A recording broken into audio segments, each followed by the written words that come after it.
Саламатсыздар ма, құрметті әріптестер? Бастаймыз ба? Сен даусың естілмей тұр. Микрофоның қосылмай тұр. Бекмұрат микрофоның қосылмай тұр. Қайырлы күн, құрметті достар, қадірлі игі жақсылар.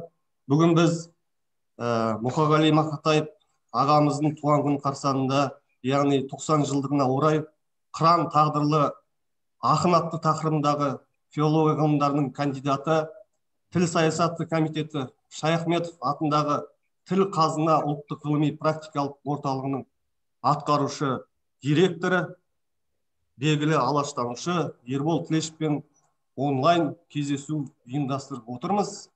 Шарамызды бастауға рұқсат етіңіздер.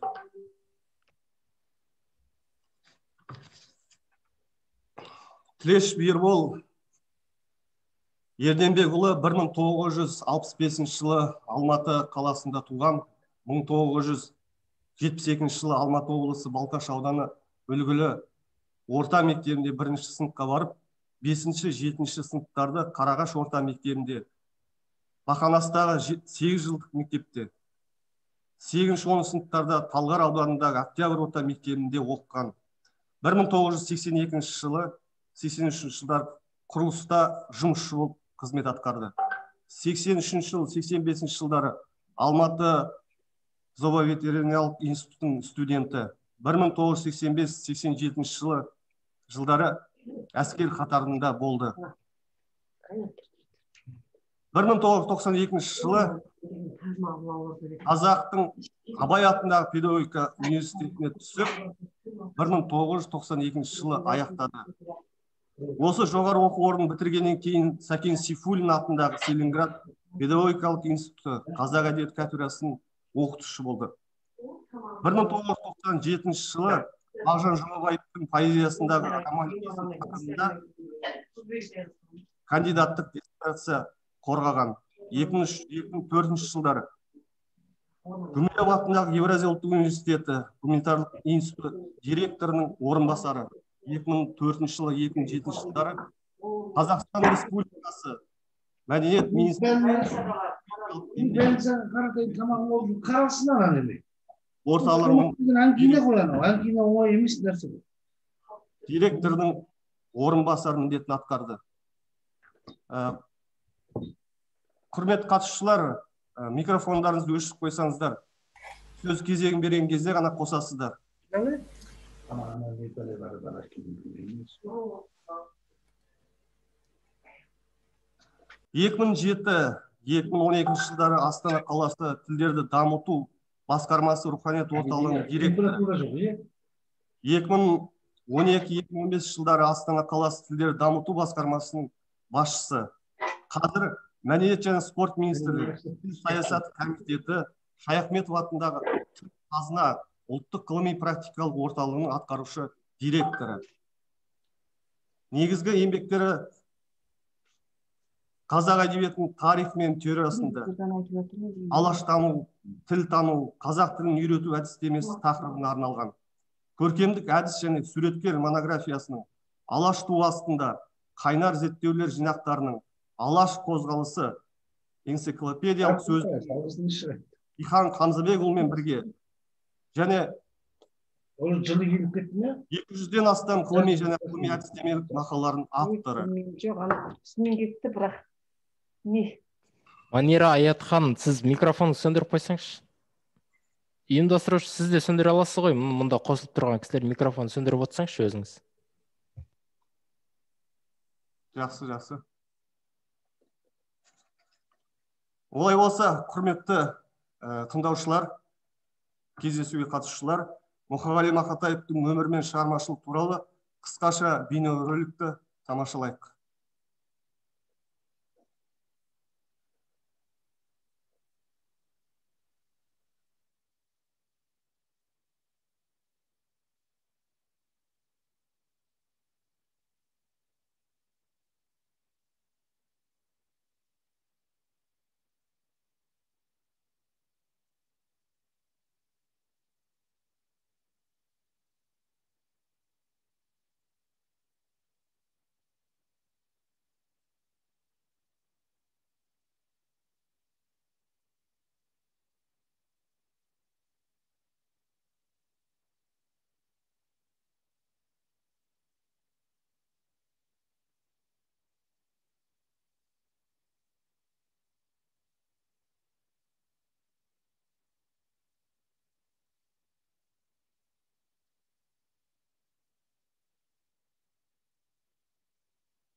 Құрметті достар, енді кезекті Мұқағали Мақатаевтың өлеңдерін оқу үшін оқушыларға сөз кезегін береміз. Мұқағали Мақатаев анашым, оқитын 6-шы Б сынып оқушысы Тұрсынжан Аяулым. Мұқағали Мақатаев анашым. Асыл анам, есіл анам. Елжіреп, есіркеймін, есіме алам. Мен үшін суалтқан ақ сүтіңді ақтамасам, боп жүрмін, несіне адам? Алыс жолда жүрсем де арып ашып, аға тойлап түсірмей жаңың ашық. Оқытып кешеу барған хаттарымды, отырмысың үрпиіп жаның ашып. Өткізіп талай жылды аяптаны, оқуың ұлың жақсы аяқтады. Анашым, білем сені, қарсы емессің, кеттім мен тыңдаланы оятқалы. Анашым, қайда жүрсем, күш пен арым, сүйемін дидарыңды, мен құшамын. Қайда барсаң өзіңдей қарсы алады, кем байтақ отанымның кең құшағы. Анашым, жаратылдың бағымашын, білемін көңілсізсің, сағынасың. Қайда жүрсем қамқоршым отаным бар, қапа болма мен үшін не қыласың. Рахмет Аяулым. Мұқағали Мақатаев сәби болғым келеді. Оқитын 6-шы Б сынып оқушысы Сәрсенбай Жасмин. Мұқағали Мақатаев сәби болғым келеді. Құста болғым келмейді, қанатым бар күмістен жаратылған. Сәби болғым келеді, сәби болғым. Мін өмірден хабарсыз, жаңа туған. Отта болғым келмейді, жылуым бар, керек пе жылыныңдар. Әлди болғым келеді, әлди болғым. Күн сәулесі ойнақтап тұлымында отыратын, анасы құлынымдап. Қанаттанып өмірге ұшарымда, кесілмесін бәрі бір тұсауымда. Сәби болғым келеді, сәби болғым. Сәби жоқ ананың құшағында. Тар бесігі, кең жаһан тарылмаған, біреуге бар, біреуге табылмаған. Сәби болғым келеді, сәби болғым. Ана сүті аузынан арылмаған. Бәрекелді, рахмет Жасмин. Мұқағали Мақатаев 3 бақытым. Оқитын Жанабек Шапағат.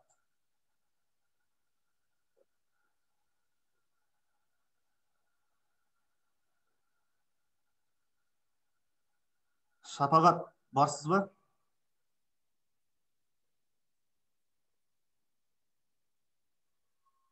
Жалғастырайық олай болса. Мұқағали Мақатаев бөрі екенмін.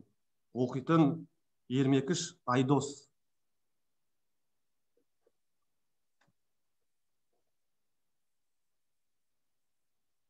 Айдос.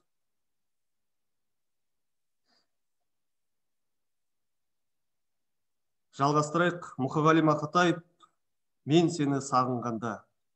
Ермекіш Нұрсұлу. Нұрсұлу. Балаларымыз енді оқушыларымыз қосылғанша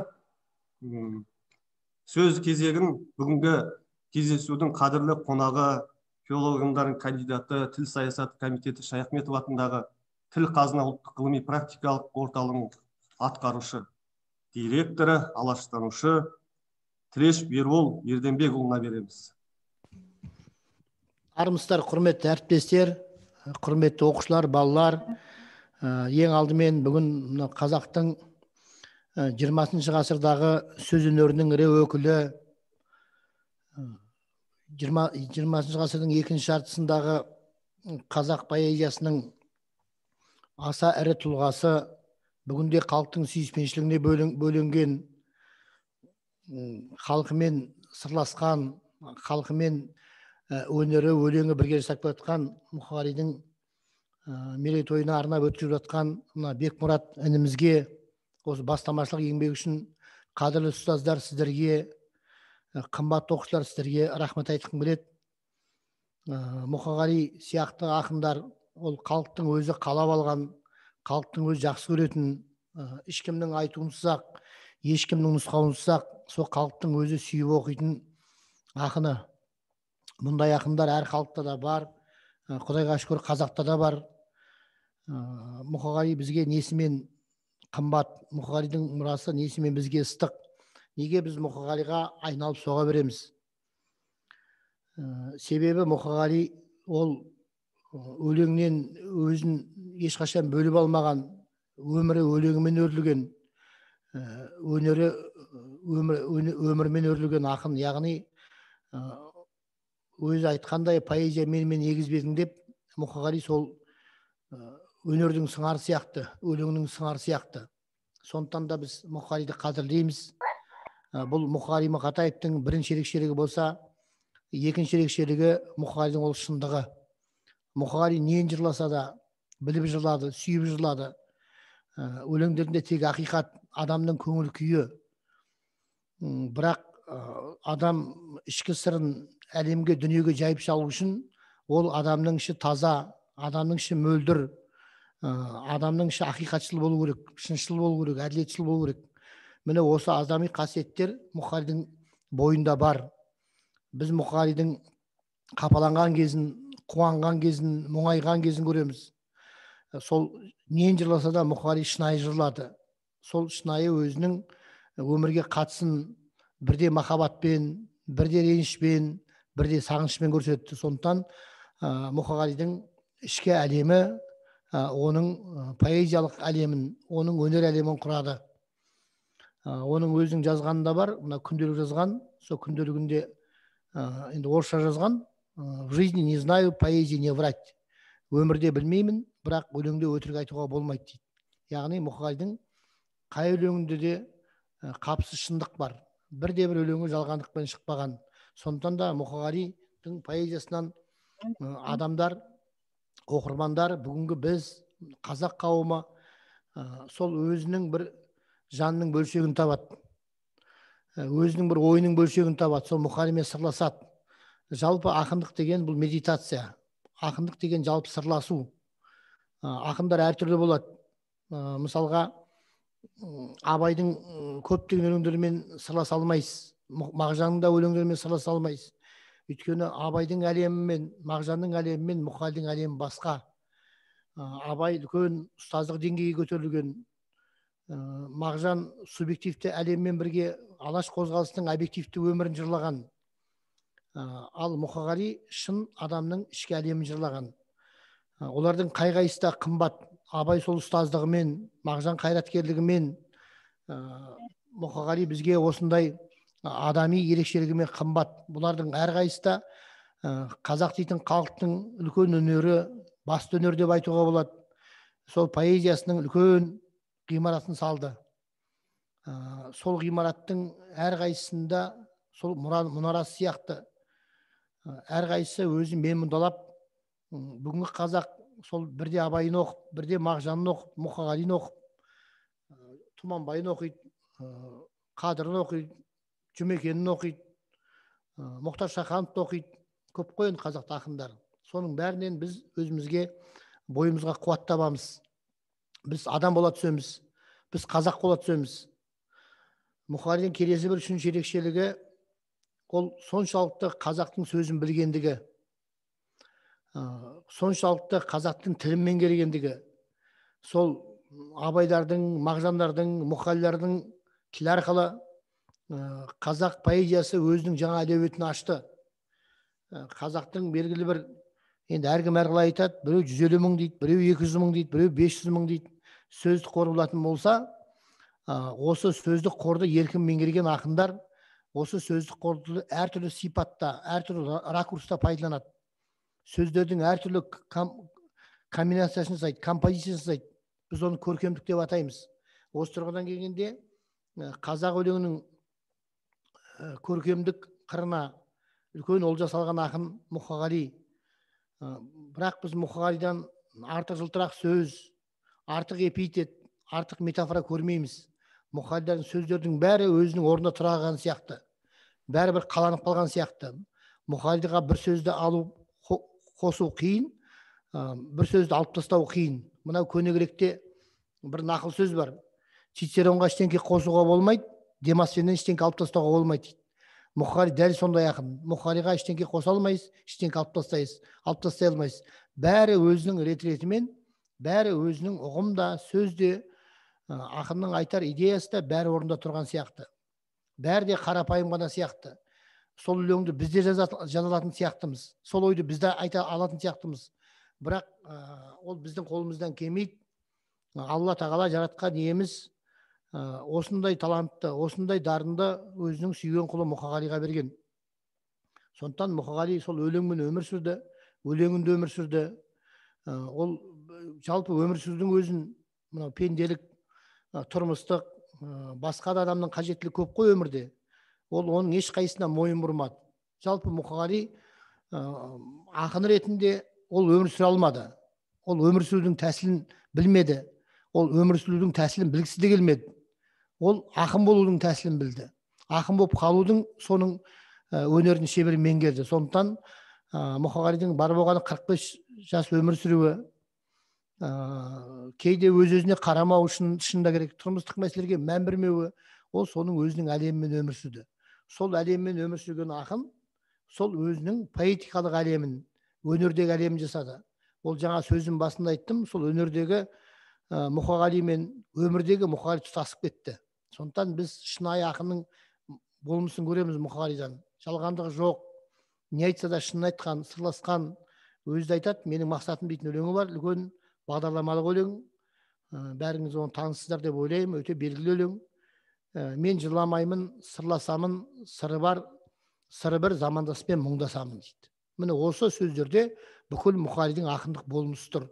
Бүкіл ақындық натурасы тұр Мұқағалидың, ақындық бағыт тұр, ақындық мақсат тұр деп айтуға болады.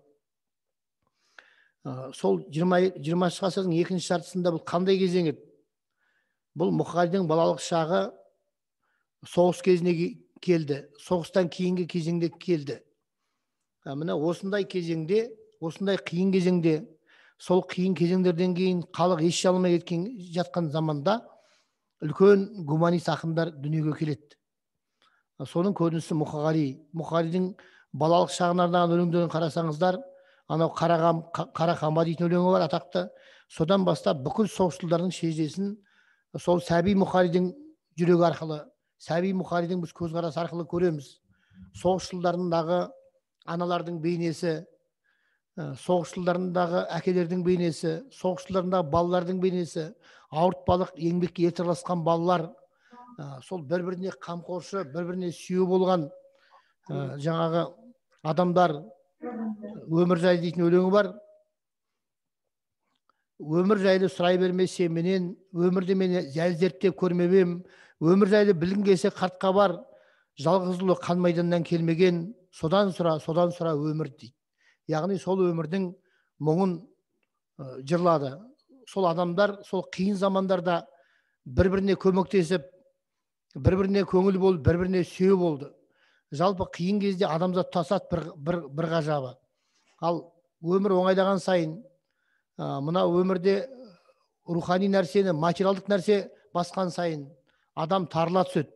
Бүгін біз сондай жағдайды көріп отырмыз.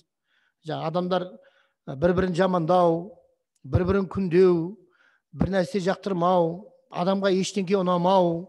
Міне сондай бір қазір біздің заманымыз сондай заманда тұр.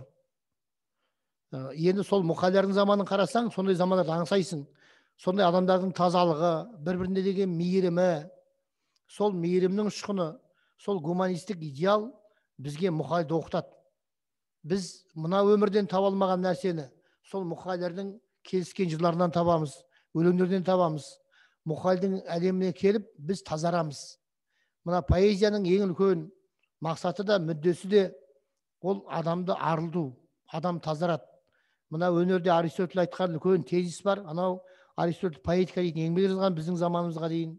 Сонда ол гректің философы өнерде катарсис дейді. Катарсис дейтін арылу, тазару. Саған Мұқағали тікелей ақыл айтпайды. Мұқағали сені бірден тәрбиелемейді. Сол өзінің көңіл күй арқылы поэзиядағы, өзінің позиция арқылы, өзінің көзқарасы арқылы Мұқағали да бізді сондай бір адами мейірімге, бір жақсылыққа, бір жылы шуаққа бізді бөлейді. Сол үшін де Мұқағали қымбат. Осындай өлеңдер мынау біздің музыкамызда Шәмшіде бар. Қарап отырсаңыздар, поэзияда Мұқағали, музыкада Шәмшіні халықтың тыңдайтын сол Шәмшінің музыкасында керемет тазалық, керемет үйлесім, гармония, соның бәрі біздің жанымызбен жарасып, біз сол өмірге ынтызар бола түсеміз. Мына өмірді сүйе түсеміз, бір-бірімізді құрметтейміз, өмірдің мәнін түсінеміз. Осы тұрғыдан келгенде Мұқағали сияқты ақындар бұл ұлттың бойын таза сақтауға, ұлттың жақсылыққа деген құштарлығын арттыруға, әділеттілікке деген сенімін күшейтуге, жалпы адамның жаратылысындағы жарасы мен үйлесімді жырлаған ақын Мұқағали. Адамға не жараспайды, не үйлеспейді. Мұқағали оларға сынаған жоқ, оларға ұрысқан жоқ. Мұқағали соның бәріне өзінің мұңын шақты. Сол тәтті мұң, сол мұң арқылы біздің де жанымызды жабырқатып, келеңсіз жайлардан бізді де бір әттеген ай дегізеді. Міне поэзияның құдіретті күші сол. Әдебиет тәрбие құралы ма, құрал емес па деген сөз көп айтылып қояды. Әрине, әдебиет тікелей тәрбие құралы емес. Әдебиет ең бірінші әдебиеттің функциясы ол эстетикалық функция, көркемдік функция, көркемдік қызмет. Екінші қызметі әдебиеттің танымдық қызмет. Ол үшінші қызметіне келгенде әдебиетте дидактикалық, моральдық, этикалық қызмет бар. Егер тәрбие дейтін болсақ, бірақ әдебиеттің бірінші мәні ол тәрбиелік емес. Сондықтан Мұқағалидың бұл кереметтігі айтқан ойын, айтқан идеясының бәрін ол өлеңмен көмкеріп берді. Сол өлеңге орап ұсынды бізге. Жалаңаш ұсынған жоқ, өлеңге орап ұсынды. Сондықтан да Мұқағали бізге қымбат. Біз Мұқағалиды оқимыз, оқи да береміз Мұқағалиды.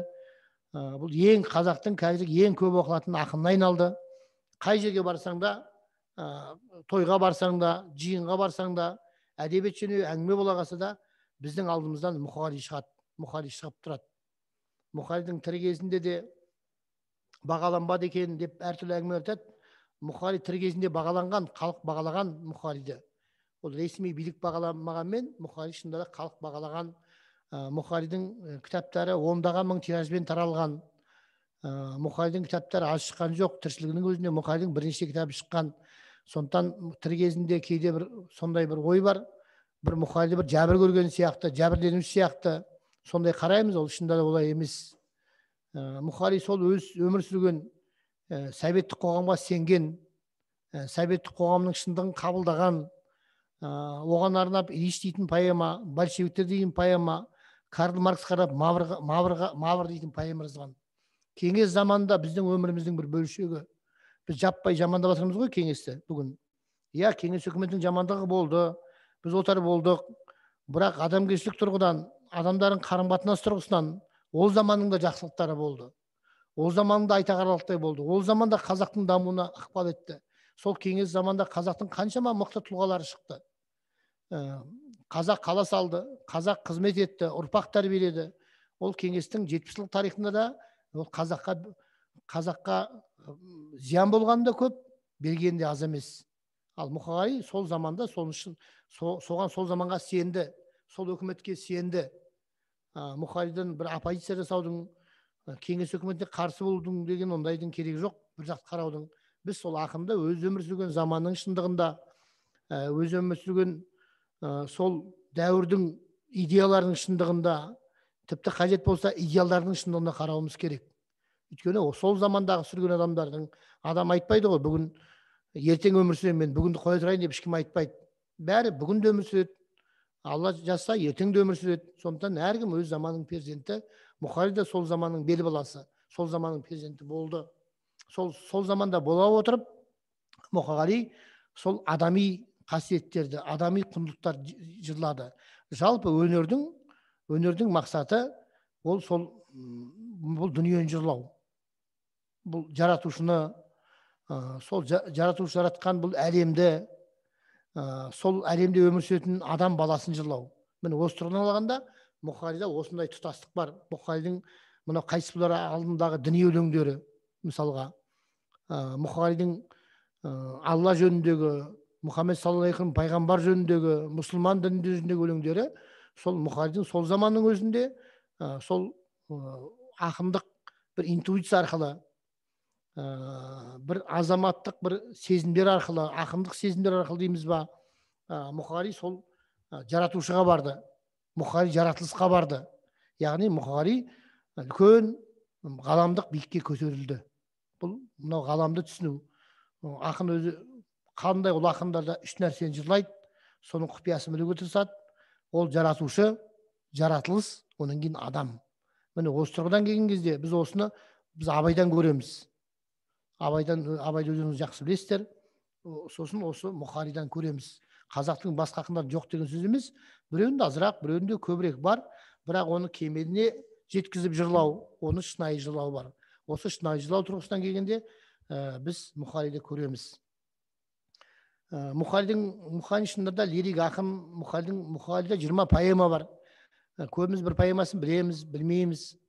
Мұқағали проза жазған, қос қарлығаш дейтін, өзгермепті дейтін бір керемет әңгімесі бар. Мен сол әңгімені оқып тұрам, соны оқысаңыздар болады. Мына біздің әріптестеріміз, мұғалімдер отыр ғой, біздің ұстаздарымыз, сол біздің ұстаздарымыз туралы жазылған әңгіме. Сондықтан мен ұстаздарымызға өтініш, ол Мұқағалидың көп томдығында Қош махаббат деген жинағы жарияланды. Әңгіменің аты өзгермепті. Мұғалім жөнінде әңгіме. Сондықтан мен соны кеңес беретін едім. Қолдарыңыз тисе, сол Мұқағалидың өлеңін оқыңыздар. Мұқағали прозада да өзінде із қалдырды. Мен Мұқағалидың прозасынан сол Чеховтың ізін көремін. Шынында да Мұқағали орыс әдебиетін өте жақсы білген. Орыс әдебиеті әлемдегі үлкен әдебиеттердің бірі, оны біз айтуымыз керек. Мұқағали әдебиет институтында оқыды Мәскеуде. Мәскеуде үлкен институт. Сол институтта алғашқы сонда оқыған адам ол Мағжан Жұмабаев. Мағжан оқыған онда кезінде Бирюсов ашқанда 20 жылдары. Сонда Мұқағали оқыды. Мұқағалиға оған ол институтқа бару арман болған. Сол заманда әріптестері жазушылар одағы Мұқағалидың талантын қадірлеп, бағалап, сонда Мұқағалиға оқуға жіберді. Бірақ енді өкінішке қарай деп айтып қала жаздадым, өкінішке қарай емес шығар. Мұқағали ол институт оқымады. Бір жылдан кейін оқымай кетті. Мен кейде ойлаймын, сол оқымағанда дұрыс болған шығар деп ойлаймын. Мұқағалидың жоғары білім болған жоқ. Шет тілдер институтына түсті, бір жыл оқып, тағы оқымай кетті. Сол мен Мұқағалидың оқымағанын дұрыс деп ойлаймын. Өйткені ол ақынға, сондай ақынға сонша оқудың не керегі бар? Мысалға, Абай үш класс оқыған мысалға.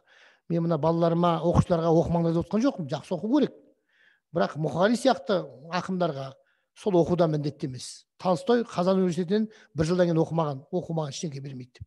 Өйткені олар үлкен дарындар, олар оқудың, күнделікті сабақтың шеңберіне сыймайды. Олар жалпы шеңберге сыймайтын адамдар. Олар 4 жыл, 5 жыл жаңағы қасаң нәрселерді оқып отырғысы келмейді. Олар онсыз да талант. Сондықтан сонысымен де ол Мұқағали ол шеңберге өзінің заманның шеңберіне сыймаған. Оның өзінің Алла жаратқан адамгершілік әлемі бар. Ол сол әлемнің әмірімен жүрген. Сол әлеміне бағынған. Сол жүрек әлемі не десе, соны жасаған. Баяғыда Мағжанның сөзі бар ғой, кінәні маған қойма, жүрекке қой дейді. Бұл үлкен ақындық ұран. Кінәні маған қойма, жүрекке қой дейді. Жүрекпен жылаған ақын ғана шынайы. Абайдың сөзі бар. Ақылмен ойлап білген сөз, бойыңа жұқпас сырғанар. Жүрекпен сезіп білген сөз, бар тамырды қуалар дейді. Адам жүрегінде ғана шынайы. Адам көбінде ойында шынайы емес. Біздің ойымызға не келді, не кетпейді.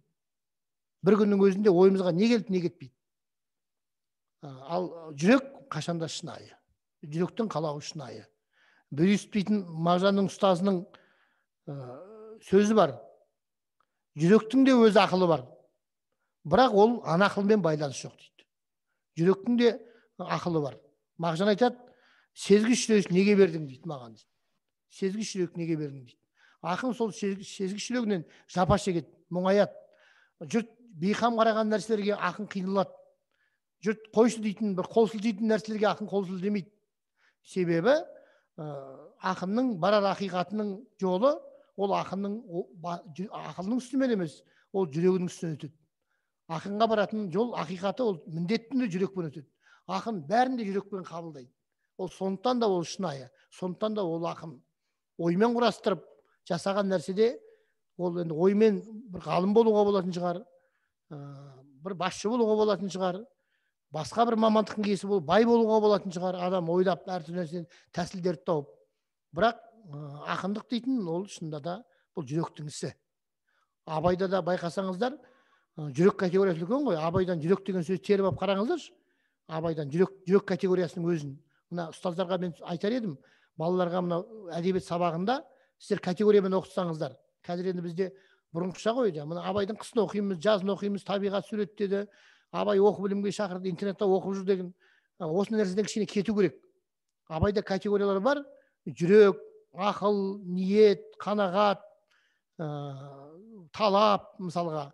Міне осы категория бойынша оқытсақ біз балаларды, біз мынау сол ақындардың ішкі жүйесін таныр едік. Сол ұстаздар оның ішкі жүйесін таныса, біздің балаларымыз таныр еді. Сондықтан біз Абайды оқытуды да, Мағжанды ма, қай ақынды да, әдебиеттің қай шығармасын, әуезовті оқытып, Аймауытты оқытып, бәрінде де біз осы категориялық тұрғыдан келуіміз керек. Өйткені дүние, жаратылыс, адам бізге соларды берген, қасиет қылып берген бәрімізге. Олар бүгінгі категорияларды құрайды ғылымда. Сондықтан сол категориямен оқытса, мына балалардың ол шығармаларды білуіне кішкене ыңғайлы болады. Олар тез қабылдауына ыңғайлы болады деп мен кейде сондай бір ой келеді. Тәжірибемен бөлісіп жатқаным ғой. Мұнда да жақсы мұғалімдер, жақсы сабақ беріп жатыр біздің мұғалімдер, жақсы мұғалімдер бар, Құдайға шүкір. Қазір мына тәуелсіздік кезінде әр мамандықтың бір жақсы иелері пайда болды ғой біздің тәуелсіз елімізде. Бірақ дегенмен де сол ізденістің үстінде мына жазушыны оқытқандай қылып ақынды оқытуға болмайды. Драматургты оқытқандай жазушыны оқытуға болмайды. Абайды оқытқандай Мұқағалиды оқытуға болмайды. Мұқағалиды оқытқандай Жұмекенді оқытуға болмайды. Ол әрқайсысының өзінің кілті бар. Әрқайсысының өзінің жолы бар. Әрқайсысының өзінің ақиқаты бар.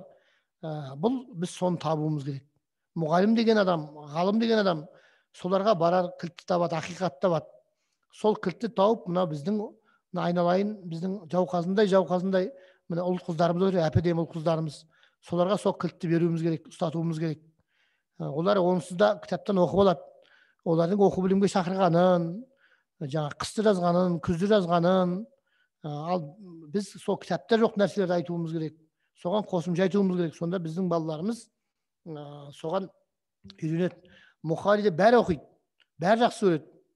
Бірақ неге оқитынын бәрі түсіндіре алмауы мүмкін. Ал осындай кезде біздің ұстаздарымыз, ғалымдар оларға көмекке келу керек деп ойлаймын. Осы тұрғыдан келгенде мына біздің ұстаздардың орны үлкен.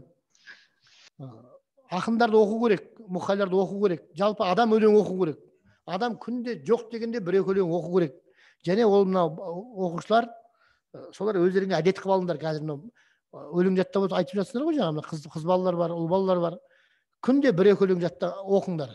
Жаттау міндетті емес. Жаттабасын да тіпті жақсы. Сол күнде бір-екі өлең оқыңдар. Неге? Өлең сіздерді тазартады. Өлең оққан адам жақсы адам болады. Өлең оққан адам мейірімді адам болады. Өлең оққан адам жүрегі жылы адам болады. Жүрегі жылы адам ғана өлеңді оқиды.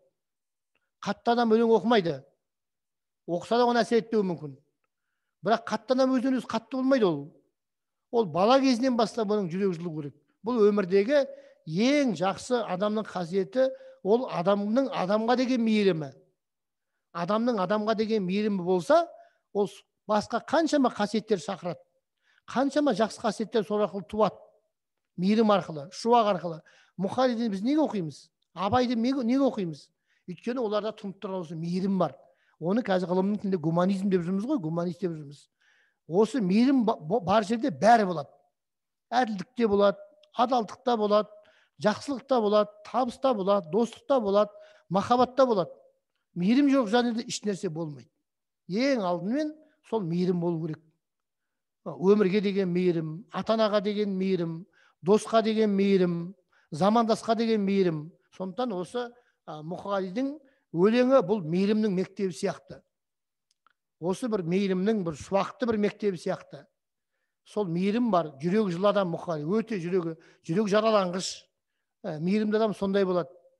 Жүрек жараланып қалады, бәріне сенеді. Өмірге іңкәр, өмірге құштар. Ал біздің жаратылысымыз қасиетті кітапта да, Мұхаммед пайғамбар алейхиссаламның хадистерінде де сол адамға жақсылық жасау, адамға мейірім жасау. Ол ең жақсы жаңағы адам, ол адамға мейірімдік жасау. Сондықтан Мұқағалиды оқысаңыздар, Шәмшіні тыңдасаңыздар, Абайды оқысаңыздар, көп қой, қазір де жақсы ақындар бар, Құдайға шүкір. Қазақтың поэзиясы тоқырауға ұшыраған жоқ. Қазақтың поэзиясында қазір жақсы ақындар өсіп келе жатыр. Мына 90-жылдар Маралтайлар шықты. Қазір мынау Қарағыз, Бауыржан Қарағыздар жүр, Ерлан Жүністер жүр, Ақберен Ергезектер жүр мысалға. Одан кейінгі жастар да бар. Мен үнемі оқып тұрамын әдебиет порталында. Аптасында 1-2 рет кіріп тұрамын.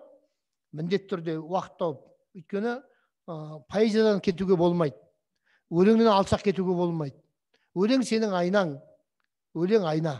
Ол айна. Абайдың өлеңі ол қазақтың айнасы. Мұқағалидың өлеңі біздің адамгершілік айнамыз.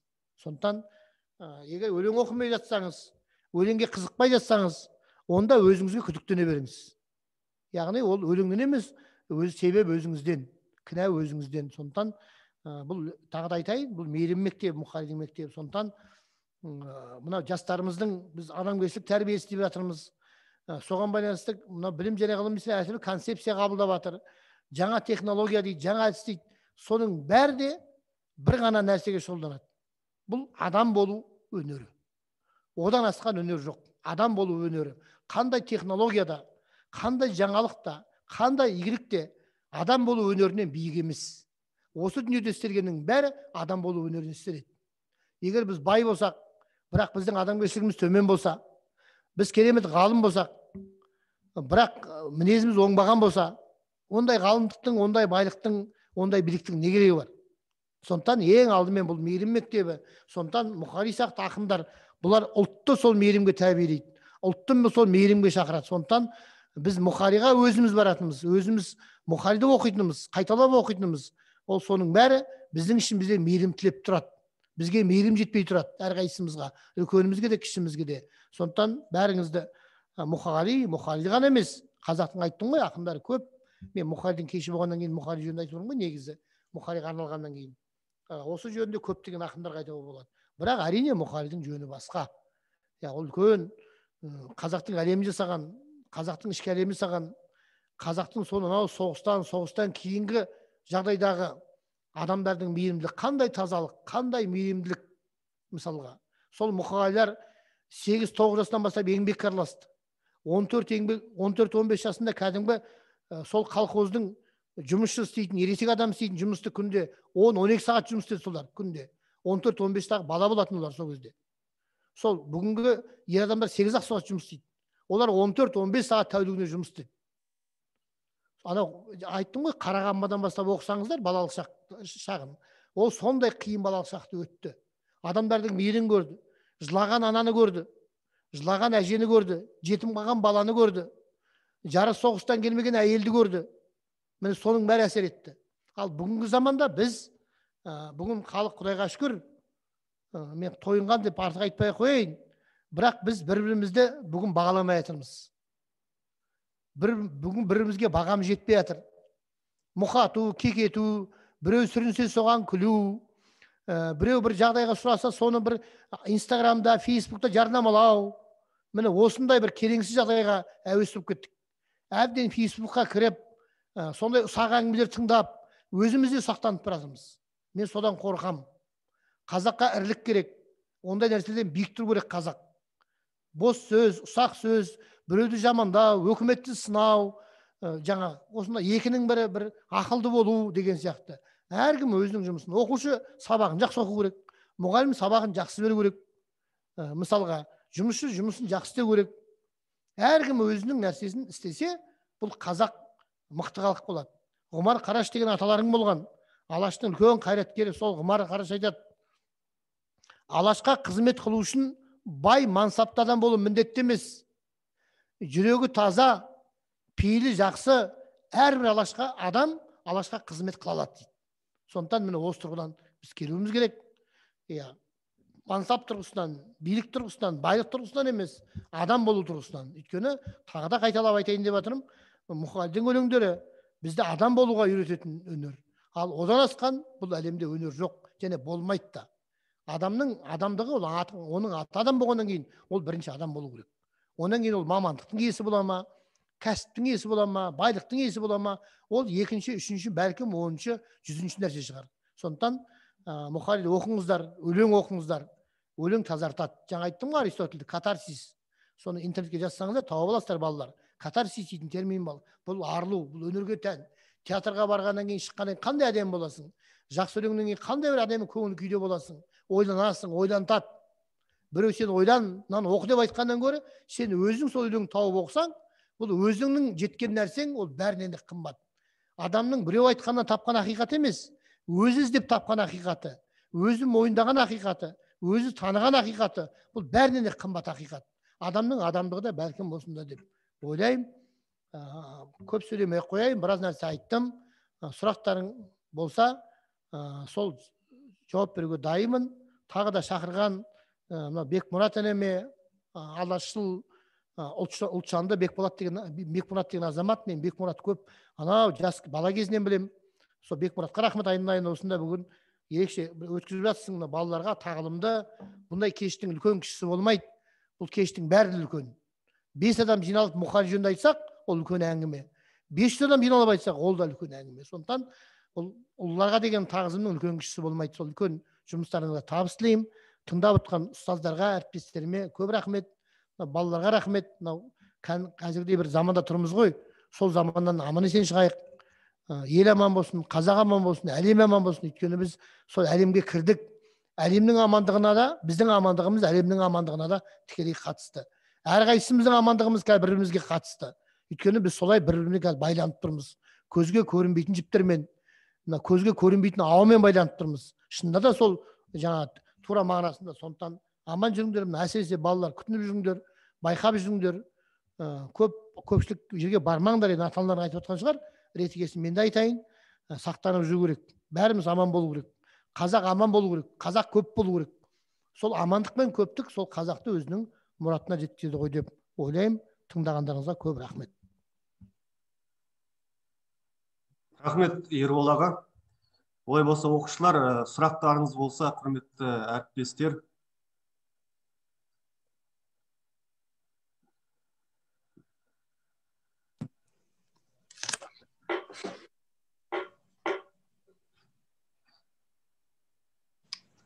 Мен бір сұрақ қойып жүрейін.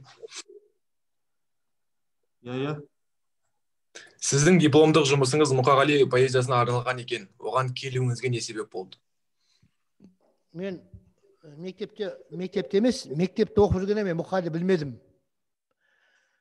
Мектеп бітіргеннен кейін мен жаңада өмірбайымда айтты, бір жыл ауылда жұмыс болып жүрдім. Сонда Ержан деген досым Алматыда тұрады. Сол маған Мұқағалидың Соғады жүрек дейтін 2 томдығын Алматыдан әкеп берді. Мен бұл кезде 18 дедім. 18 жасыма шейін Мұқағалидің ақын барын білген жоқпын мен. Өйткені мектептің бағдарламасында бізде болған жоқ. Мұқағали танымал емес еді. Сол 2 томдықты оқып, сол мен Мұқағалиға керемет ынтызар болдым. Содан армияға бардым. Сол 2 томдықты бірінші күннен бастап соңғы күнге шейін жаңағы армияда 2 жыл жүреді ғой адам. Сол алып кеттім, жаңа қабыма салып, сол 2 жыл бойы жаңағы армиядан батпақ болған жері бар, жыртылған жері бар, сызылған жері бар. Сол 2 томдық менің серігім болды. Содан университетке түстік. Бітіретін кезде жұрт диплом ала бастады. Содан мен Мұқағали таңдадым. Бірақ кейбір ұстаздарым айтты, Мұқағалиді Мақатаевты оқып қайтесің оны, сен басқа адамнан қорға дегендей ақыл айтты. Мұқағалиден жазылған жоқ, ода материал жоқ. Сол мен болмай сол Мұқағалиден қорғадым. Тақырыбым Мұқағали Мақатаевтың лирикасы, қос нүкте, ақындық мен, лирикалық қаһарман және лирикалық персонаж. Мен Мұқағалиға теориялық тұрғыдан келдім. Осы күнге шейін біздің мына әдебиеттану ғылымында мында мұғалімдерге әдебиетші мұғалімдер отырған шығар, филолог, бір айта кетейін сөз арасында. Біз ақындық мен деп бәрін ақындықмен жұмсай береміз. Ақындық мен деген басқа, лирикалық қаһарман деген басқа, лирикалық персонаж деген басқа. Бұл үш нәрсе бар бейне ретінде. Әрбір лирикада, әрбір қай ақынның, ол орыстың ақыны ма, қазақтың ақыны ма, немістің ақыны ма, бәрібір. Сондықтан оны ажыратып алу керек. Бұған маған әсер еткен, бұған мен өзім ойлап тапқан жоқпын мұны. Маған Степанов деген орыстың бір тамаша ғалымы бар. Сол Степановтың лирика Пушкина дейтін кітабы бар. Мен соны диплом жазу барысында көптеген кітаптар оқыдым. Маған әсер еткен сол кітап. Сосын Фох дейтін тағы да орыстың ғалымы бар. Фамилиясы еврей. Соның логика творчества Лермонтова дейтін кітабы бар. Міне осындай кітаптар, көптеген кітаптар қолыма түсті. Біраз оқыдым. Соның негізінде жаңа аталған тақырыпта Мұқағали Мақатаев лирикасы, қос нүкте, ақындық мен, лирикалық қаһарман және лирикалық персонаж деген тақырыпта сол жұмыс қорғадым. Кандидаттығымды Мұқағалиға бекіттім. Мұқағалидың көркемдік әлемі. Бірақ сол кезде Хамидуллаев деген азамат Қарақалпақстаннан бұл тақырыпты алып қойыпты. Мен ол тақырыпты алғанын білген жоқпын. Өйткені Өзбекстанның азаматы. Сол мына мемлекетаралық ғылыми байланыспен Қазақстанға келіп, Мұқағали лирикасының көркемдігін тақырыпта қорғады. Тақырып қайталануға болмайды, сондықтан мен ол тақырыпта қорғай алмай қалдым. Өйткені Хамидуллаев мен ересек адам, оның жұмысы дайын екен, мен жұмыс сосын мен Мұқағалиден ала алмағаннан кейін Мағжан Жұмабаевтың романтизм деген тақырып алып, сол Мағжаннан қорғауға тура келді. Ал алғашқыда кандидаттығымда менің бірақ оған байланысты материал жинадым. Бірақ Мұқағали жөнінде өте жазу қиын маған. Мен Мұқағали жөнінде бірақ мақала жаздым, дипломнан басқа. Мұқағали деген мақаланы мен 7 жыл жаздым. 7 бет мақаланы 7 жыл жаздым. Өйткені мен Мұқағали соншалықты жақсы көрем, сондықтан мен Мұқағали жөнінде объективті жаза алмайтын сияқтымын. Өйткені кішкене оған суыққандық келеді. Сондықтан мен бұлай жаза салуға болады Мұқағали жөнінде, бірақ оған әрбір сөзің, әрбір сөйлемің Мұқағалиға қалай болса солай жазуға болмайды. Сондықтан мен сол 7 жыл жаздым бір мақаланы, Мұқағалиға 7 жыл. Мұқағалиға бір жазғым келеді қазір. Уақыттың ыңғайымен бір ойларым бар. Алла ғұмыр берсе жазам ғой деп ойлаймын. Бірақ үлкен нәрсе Мұқағали жөнінде жазам деп айта алмаймын. Оны шын айтайын, сол бір ерекшелігін айтсам болады. Ал жаңағыдай жалпы сөйлеп, бұлай жаңа дәріс оққандай, олай Мұқағалиға келуге болмайды деп ойлаймын. Мұқағалиға өте тереңнен келу керек, өте жан-жақты келу керек. Сондықтан Мұқағали әлі игереді. Қазақ қауымы қазір халық игеріп жатыр, ал қазақ ғылымы Мұқағали игерді деп айта алмаймын. Қазақ ғылымының ол игеру бар. Біз қазақ ғылымы Абайды игерген жоқпыз әлі. Қазақ ғылымның мен пайызға шақпай қояйын, Абайдың мұрасының жартысына шейін қазақ ғылымы игерген жоқ әлі.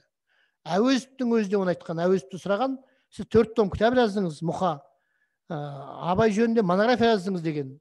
Абай деген мұхит қой, мен тамшысын ғана дәмін көрдім деген. Сол сияқты оларға әр дәуір өзінің бағасын береді, әр дәуір. Әлі Мұқағали жөнінде жазылады, Абай жөнінде, басқалар жөнінде жазылады. Ол таусылмайтын тақырыптар ғой. Ол Әуезов таусылмаған Абайды біз қалай оны айтамыз? Оны Әуезов енді әлі Әуезовтің бармаған, ашпаған қырлары, және Әуезов өз заманда аша алмайтын қырлары, ол саясат қана емес. Ол Әуезовтің деңгейі. Сондықтан әр заманның өзінің деңгейі бар. Ол Әуезов бүкіл заманда оның деңгейі жоғары деп айтуға болмайды. Әуезовтен артық айтатын ұрпақ келеді. Бізден артық айтатын ұрпақ келеді. Міндетті түрде қазақтың қазір тәуелсіздігі өз жемісін береді. Сондықтан таяу арада біз Абай жөнінде де, Мағжан ба, Мұқағали ма, әр ұрпақ өзінің бағасын береді. Және ол баға, ол бұрынғы бағалардан да жоғары болады деп мен ойлаймын. Өйткені қазақ халқының әлі қазақ халқында ұлы тұлғалар туады, данышпандар туады қазақта әлі, Құдай қаласа. Олар бүгінгілерден де мықты болады. Мен өзімді аралық ұрпақ ретінде санаймын. Біздің ұрпақтан мықты шығады деп ойламаймын. Өйткені біз жартылай кеңестік, жартылай тәуелсіз заманда өмір сүрген. Біз сондай, мен өзім сөйтіп ойлаймын. Бізден кейінгі мына Бекмұраттар мықты болады. Бекмұраттан кейінгі мына балаларымыз біздің мықты болады. Біз аралық ұрпақпыз. Біз бір қоңырқайда ұрпақтың, мен соның бір өкілімін деп есептеймін. Ал күміс ұрпақ, алтын ұрпақ, бриллиант ұрпақта Құдай қаласа тарих күтіп тұр. Ол алда келеді. Осы балалардың ішінен шығады ол. Біз сол балаларға мақтанып, сол балалардың қолына сойсақ, онда біздің мұратымызға жеткеніміз. Рахмет, тағы да сұрақтарыңыз болса қойып отырыңыздар. Жаңадан қосылып жатқан бізде оқушылар бар екен, өлең оқимын деп. Ендеше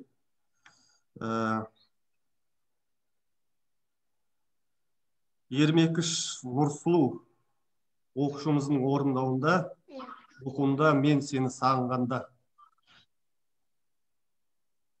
Мұқағали Мақатаев, мен сені сағынғанда, мен сені сағынғанда, қарамай жауындарға, дауылдарға, қарсы қарап жүземін ағындарға, кеудемде қимылдаған жаным барда. Мен сені сағынғанда, бір минутта қақым жоқ дамылдарға. Мен сені қызғанамын, қызғаныштан мұз жайнап жаладым, шаңқылдап алдымнан шығана қыран. Алыстан келеді ұшып мұз балағың. Тәкаппарең, өрлікке бола туған, жет сезеп дауыл тұрғыз қанатыңнан. Сен мендік, мен сендікпін ана қыран, қыранбыз қырандардан жаратылған. Сағыныштың сағымын жамылғанда, қарамай қара нөсер қанғанда. Саған жам қалмайды сабыр жанда, мен сені сағынғанда, сағынғанда. Рахмет, Нұрсұлу. Ермекіш Айдос өлең оқимын деп отыр екен. Мұқағали Мақатаев, бөрі екенмін. Мұқағали Мақатаев, бөрі екенмін. Ақылыңды ашуыңа жеңдірмей, бауырмай, ақыры сен келдің бей, бөрі арығын білдірмейді деушеді, сол бөрінің бір екенмін көрдің бей.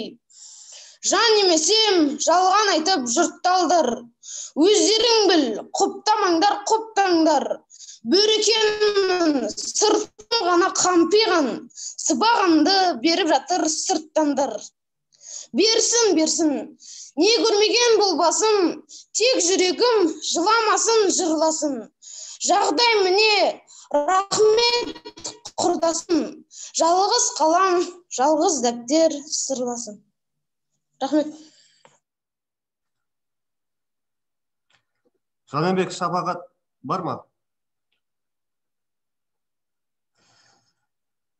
Ендеше келесі өлең оқитын оқушымыз Сәрсенғалиева Айгерім. Мұқағали Мақатаев, махаббат па? Махаббат па, махаббат бар болған еді. Таудың мен еркін жүрген тағыс еді. Тапты да түсірді ғой торға мені. Махаббат па, махаббат болған менде. Жиі барғам аққулар қонған гүлге, ал қазір тоңған жүрек солған кеуде. Ғашықтық па, ғашық та бола білгем. Бірақ жанға ғашықпын бала күннен, жаным менен сүйемін жанарыммен. Сағыныш па, қалай оны таусаламын. Сағынғанмын шөлдегем аңсағанмын. Ақыры шаршағанмын, шаршағанмын. Сүйгенім бе, сүйгенім өмірде емес. Иықтан өлгенше кетер емес көңілдеш. Рахмет, Айгерім. Мұқағали Мақатаев, сонымен күндер өтті. Оқитын Жұмабек Гүлнұр. Мұқағали Мақатаев, сонымен күндер өтті. Сонымен күндер өтті, күндер өтті, кімдер өтті. Жонымнан майы тамған жомарт өлім, бәрінде қабылдапты күндемепті. Күндемепті бәттірін талғамапты, өмір үшін адамдар қанға батты. Кеткендердің артында айғыз-айғыз, біреуден із, біреуден таңба қапты. Біреулерден із емес жол қалыпты, өмір жолын олардың оңғарыпты. Артында тақыры жоқ, тақырлардың алдында опандайын орғалыпты. Ит өлімді еріксіз мұра қылды адамдардың өмірі, жаралсашы рай дейтін өзінің шуағынан. Ермек Ақбота. Ақбота барсыз ба?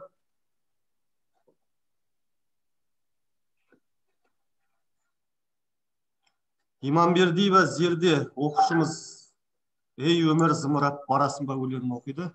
Сәлеметсіздер ме? Менің атым Мембердиева Серде, 6 сынып оқушысы. Мен сіздерге Мұқағали Мақатаевтың «Ей өмір зымырап барасың» өлеңін оқитын боламын. Дүниенің ағында қарасында, мың кетпейсің қабылдап аласың да. Қара сумен шамаң жоқ таласуға, ей өмірім зымырап барасың ба? Жер мен көктің желіні барасында, желігейсің түсерсің қара суға. Құйын қуған қамбақта аяласыра, ей өмірім зымырап барасың ба? Мен отырмын теңіздің жағасында, берерім де жоғыған аласында. Мені тастап толқындар ағасың ба, толқындатып өмірім барасың ба? Шан шығары бізден қиындаған, барасың ба өмірім қиындаған? Сыйынмаған, ей өмір сыйынмаған, сыйыңды алам мен сенің бұйырмаған. Рахмет.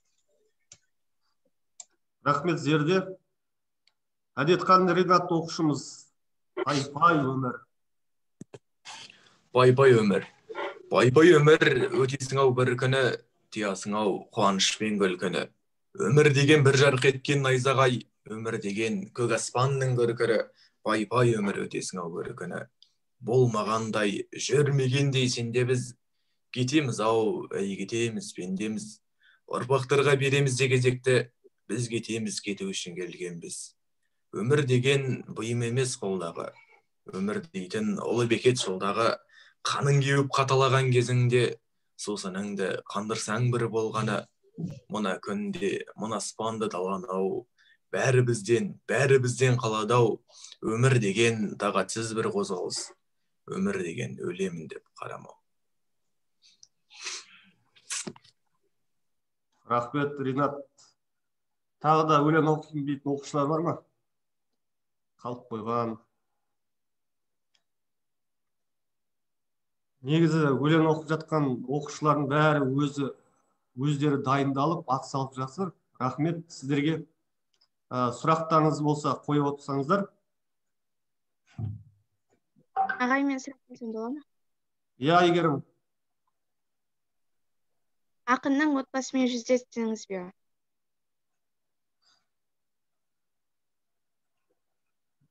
Ербол аға, сізге сұрақ қойып мен анасын көрдім, Нағиман шешемізді, Мұқағали Мақатаевтың анасын көрдім. Лашын апайды көрдім, қызы Шолпанмен сөйлестім. Ұлдарында көрдім, бірақ көргенде көптің ішінде амандастым, араласып сөйлестім деп, жеке сөйлестім деп айтамайым. Жеке мен Шолпанмен ғана сөйлестім, қызыммен сөйлестім. Енді бүгін туған күні деп жатсыздар ғой, бірақ бір ақиқатты айтуымыз керек. Әрине 9 ақпан ресми туған күні, біз соны атап өтіп жатырмыз, жақсы кеш өткізіп жатсыздар. Дегенмен бір ақиқат бар, шынында оны біз айтуға тиіспіз. Мен айтсам ба екен, айтпасам ба деп отыр едім, мен ақиқат болсын айтуға тиіспіз. Мұқағали наурыз айында туған. Өздеріңіз білетіндей, Мұқағалидың атақты наурыз дейтін әні бар, осы наурыздан айтылады. Ең алғаш Роза Рымбаеваның несінде айтылды, бірақ ең жақсы орындайтын Роза Рымбаева. Білесіздер ғой наурыз айын. Соның мәтінін қарасаңыздар, келебем өмір орманға, наурыз айы туғанда дейді. Бұл Мұқағалидың өзін жазып отқаны. Қазір ақпанның басы. Наурыз айы туғанда дейді. Бұл бір. Екінші, мен Нағиман шешемізді бір 3 метр жерден көрдім. Оны неге айтып отырған себебім, опера балет театрында біз ілтипат үшін айтуымыз керек, марқұм жатқан жер жайлы болсын. Заманбек Нұрқаділов Мұқағалидың 60 жылдығын өткізді. Ол кезде ол Алматы қаласының әкімі, бүгінгі немен айтсақ, ресми сөзбен айтсақ, оғыммен. Сонда сол Нағиман анамыздан бір 2 журналист интервью алды. Содан біз жаңа 3 метрде тұрғанымыз сол, сәл алшақтау тұрып, сон сөзін тыңдап тұрдым мен. Жүрген жүрісіне, тұрған тұрысына енді Мұқағалидың анасын көру деген керемет қой, оқиға ғой. Сол кез айтты, Мұқағали ақпанда туған жоқ, қарақтарым. Мұқағали наурызда туды. Мына Нарынқолда, ол Нарынқолдың қысы, осы Арқаның қысы сияқты. Ақпан ғой, бүгін күні аязы мысалға, қар еріп жатқан жоқ. Мұқағали қар еріп, жер бусанып, жер жіпсіп жатқанда туды. Біздің мынау қан тәңірінде Нарынқолда қар наурызда ериді. Сол кезде біз сол наурыздың қанмен бауырсақ пісіріп, наурызға дайындалып жатқан кезде мен сол Мұқағалиді тудым деді. Сонда бір наурыздың қарсаңында. Ол кезде көптеген жерде де 22 наурыз емес, Маңғыстауда атап жүр ғой. Мысалға мен де Алматы облысынамын. Бізде наурызды 14-інде атап өтетін. 14 наурызда. Мына арқада оны Әбдікей дейді. 14 наурызда Әбдікей дейді. Ол арқада бар. Торғай, Ақмола облыстарында бар. Жастар ұмытқан шығар. Мен үлкен кісілермен сөйлестім. Торғайдың, Ақмоланың Әбдікей дейтін бар. Мына Әбдікей деп интернетке жазсаңыздар, ол шығады. Мен интернетте тұр екен, мен іздедім Әбдікей деп. Сол мейрамның аты Әбдікей дейді. Неге 14 наурыз? Себебі ескіше 1 наурыз, ол 14 наурыз. Біз 13 күнді қосамыз ғой. Жаңағы. Сонда бұрынғыша 1 наурыз ғой, 14 наурыз. Былай жатқан кезде. Мына Маңғыстаудың сол тойлайтын сол көрісу деп. Бұл 1 наурыз бұрынғы. Сол мен де ойлаймын, енді сол Мұқалдың ауылда сол наурызда 14-інде тойлайтын болу керек деп ойлаймын. Бірақ бұл ойым анық емес. Мүмкін 22 наурызда тойлайды. Мысалға біз 22 наурыз деп жүрміз ғой. Негізі наурыз 21 ғой. Мына күн мен түннің теңелуі 21 наурызда күн мен түн теңеледі. 21 маусымда ең ұзақ күтім болады. Сосын күзгі тоқырау дейді, ұмытып жүрміз. 21 қыркүйекте тағы да күн мен түн теңеледі. Біз оны айтпаймыз 21 қыркүйекте. Сосын қысқы тоқырау дейді. 21 желтоқсанда тағы да ең қысқа күн, ең ұзақ түн болады. Сондықтан сол Мұқағали наурыздың ортасында тудың ғой деп жобалаймын. Бірақ енді ресми бүгін деп атаймыз. Нақты күнін білмегеннен әрине аталып өте берсін, ол көп болмайды. Бірақ осыны мен жаңағы сұрағыңызға байланысты айтатыным сол. Енді Лашынның мен өмірбаянын, Мұқағали жөнінде өмірбаяндар көп. Жеке Мұқағали деген жинақта шықты өмірбаяны. Мұқағали енді ол Абай емес, Мағжан емес, ол біздің заманымызға жақын тұлға. Сондықтан Мұқағалидың жеке мінезі жөнінде, бір жеке әрекеттері жөнінде, бір адами қылықтар жөнінде бізге көптеген материалдар жетті.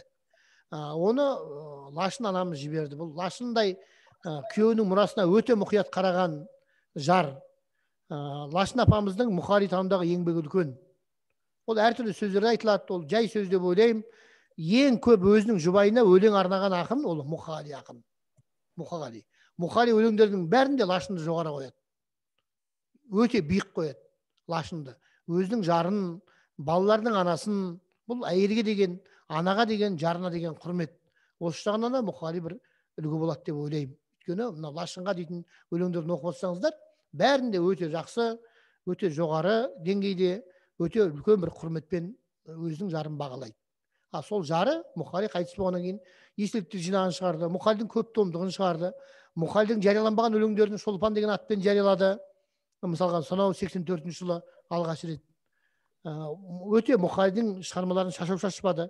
Қазір Мұқағалидың қорын оның келіні басқарады, Бақытгүл келіні, Жұлдыздың жұбайы. Айбар деген ұлы, Жұлдыз, әсіресе осы Жұлдыз бен Бақытгүл екеуі сол Мұқағалидың мұрасына қамқор болып отыр. Енді Мұқағалидың мұрасына олар ғана емес, бүкіл халық қамқор. Мұқағалидың өлеңдері бізге толық жетті. Тіршілігінде айттым ғой, Мұқағалидың көптеген шығармалары жарық көрді. Бірақ әншілер, мынау қазір кейде қынжылам, әншілер Мұқағалидың өлеңдерін кішкене бұзып айтып жүр. Өйткені әншілер қазір әнді мәтіннен үйренбейді, әншіден үйренетін болды. Менің ойымша әншіден оның әуезін үйрену керек, музыкасын, ал мәтінді кітаптан оқу керек. Сондықтан біздің көптеген әншілеріміз қазір Мұқағалидың өлеңі болсын, басқаның өлеңі болсын, мысалға Ақпантик дейтін Шахановтың өлеңі бар. Сол қызға байланысты айтады, білмеймін, ержетіп қалдың ба, шашыңда Ақпантик жоқпын дейді. Қыз ержетпейді, бой жетеді ғой. Білмеймін, бой жетіп қалдың ба, шашыңда Ақпантик жоқ бүгін дегенде, бүгін білмеймін, ержетіп қалдың ба дейді. Қыз ержете ме екен, қыз бой жетеді. Міне осындай біздің әнде, біздің әншілеріміз кейде мәтінді оқымайды екен. Бір әнші бұзып айтса, соны екінші ән жаттап алады да бұзып айта береді. Сосын өлең оқуға байланысты айта керек, балалар өлең оқып отыр, мұнда мұғалімдер отыр.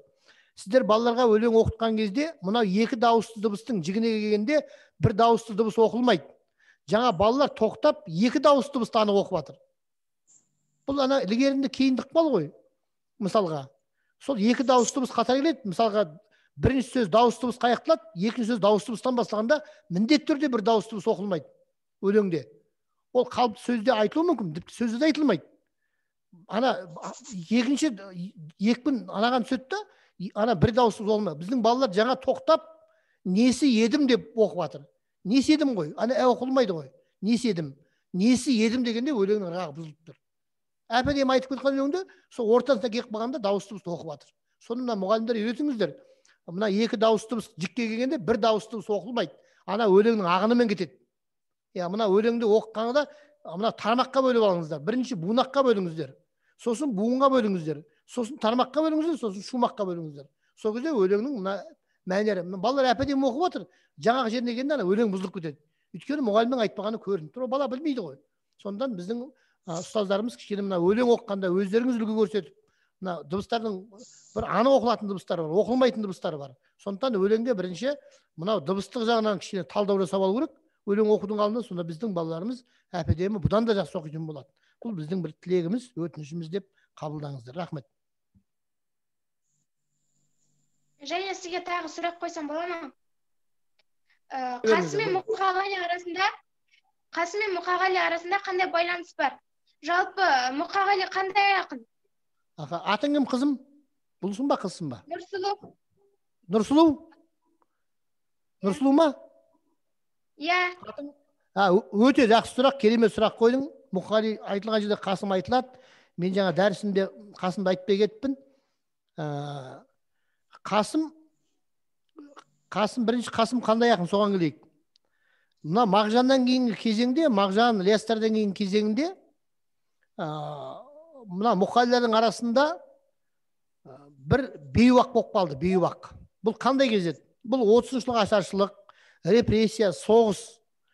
Сол екі ортада кішкене қазақтың өнері, әдебиеті дағдарды. Себебі идеология болды. Ұраншыл ақындар бірінші орынға шықты. Адамның ішкі әлемінен гөрі, мына өнердің негізгі міндетінен гөрі, өнер саясатпен шұғылданып кетті. Сол кезде сол өнерлігін сақтаған, тазалығын сақтаған ақын болса, ол Қасым.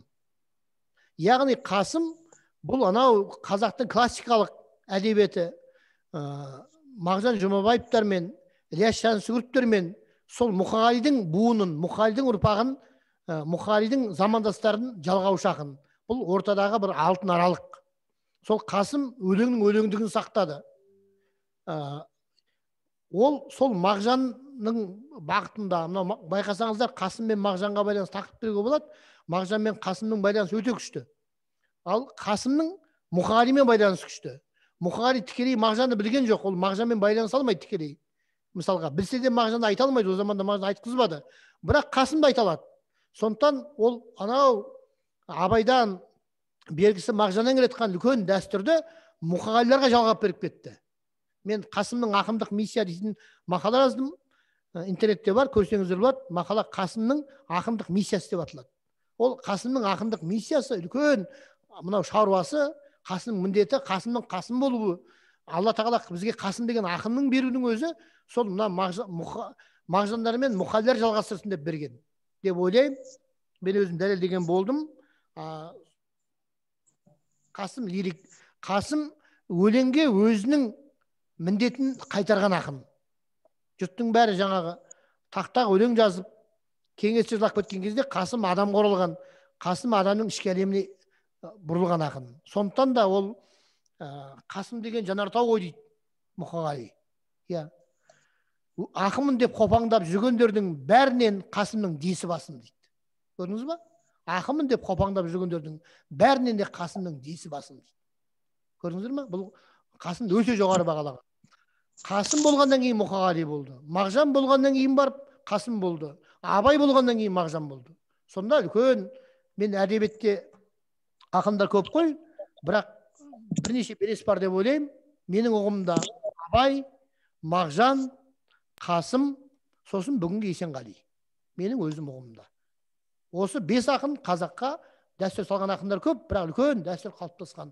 Қазіргі мықты жас ақындардың көбісі сол Есенғали Раушановтың шабанынан шыққандар. Есенғали оқу өте қиын. Есенғали күрделі ақын, терең ақын. Сондықтан менің ойымша, біз сол қырынан қарасақ жаңылыспаймыз. Абай, Мағжан, Қасым, Мұқағали, Есенғали.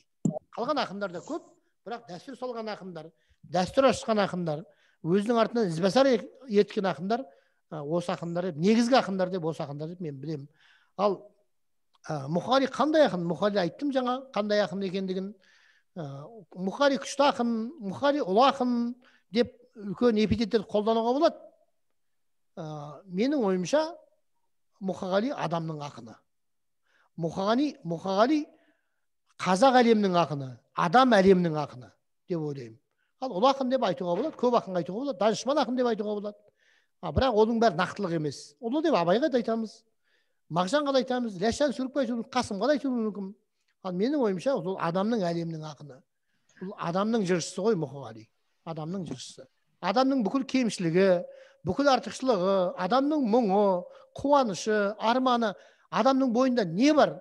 Соның бәрі Мұқағалидың бойында бар. Мұқағалидың күнделігінде айтады, күнделігінде: мен өлеңдерімізден бөліп алмаңыздар. Мен зерттеушілер, мен өлеңдерімізден бөліп алмаңыздар. Мені өлеңіммен қараңыздар. Менің өлеңім бүтін бір поэма. Ол адамның қуанышы, қайғысы, мұңы, арманы, мақсаты. Соны білсеңіздер, әр өлеңімді орнына қойсаңыздар, сіздер мені түсінесіздер дейді. Сондықтан мен өлең жазған жоқпын дейді. Мен бүтін поэма жаздым дейді. Бүтін поэмасы Мұқағалидың ол адамдық деп аталады менің ойымша. Сондықтан Мұқағалиға солай қарау керек. Мұқағалидың әрбір өлеңі соның бір көңіл күйінің бір қыры. Соның бәрін басын қоссаңыздар, Мұқағалидың бүтін поэмасы шығады деп ойлаймын. Сондықтан Мұқағали тұтас ақын ғой, тұтас ақын, тұтастық бар. Біз оны көре білуіміз керек, бір-бірімен байланыстыра, сабақтастыра білуіміз керек деп ойлаймын. Тағы сұрақтарыңыз болса, 12-де менің бір жиналысым еді. Тағы да бір менің 6-7 минут уақытым бар. Мен айып өтпеңіздер. Сұрақ қойсам болады ма? Айта ғой. Бүгінгі қазақ поэзиясына қаншалықты көңіліңіз толады? Қазақ поэзиясына көңілім толады. Толмайды, жалпы толады деп айтуға болмайды, әрине толады. Біз қандаймыз? Қазақ поэзиясы сондай. Басқа поэзия болуы мүмкін емес. Қазақ поэзиясы орташа ма? Яғни біз орташамыз. Қазақ поэзиясы мықты ма? Біз мықтымыз. Өйткені поэзия ол өмірдің айнасы. Ақын ол басқа жерден, ол бір Гватемаланы, Австралияны, немесе Германияны жырлап атқан жоқ қой. Ол бізді, сізбен бізді жырлап атыр. Күнде сізбен бізді көріп атыр. Өмірге сізбен біз арқылы баға беріп отыр. Біздің адамдарымыз қандай бүгінгі? Поэзия сондай. Бүгін ақындарымыз қиялшыл, мұң шағат. Неге сондай болса? Яғни қоғам сондай. Ол ақынның көңіл күйі қоғамға тура пропорционал, математиканың тілімен айтатын болсақ. Сондықтан жалпы поэзияның деңгейі төмен деп айта алмаймын. Жақсы ізденістер бар. Бір уақыт болды, мына заман сияқты. Бірақ қазіргі поэзияда көре білген адамға мықты жастар өсіп келе жатыр. Мықты өте. Мен соны, олар бірақ жауқазын жастар. Оған мен алдына түсіп, мынау күшті болады, мынау мықты болады деп айта алмаймын. Соны мен сезінем.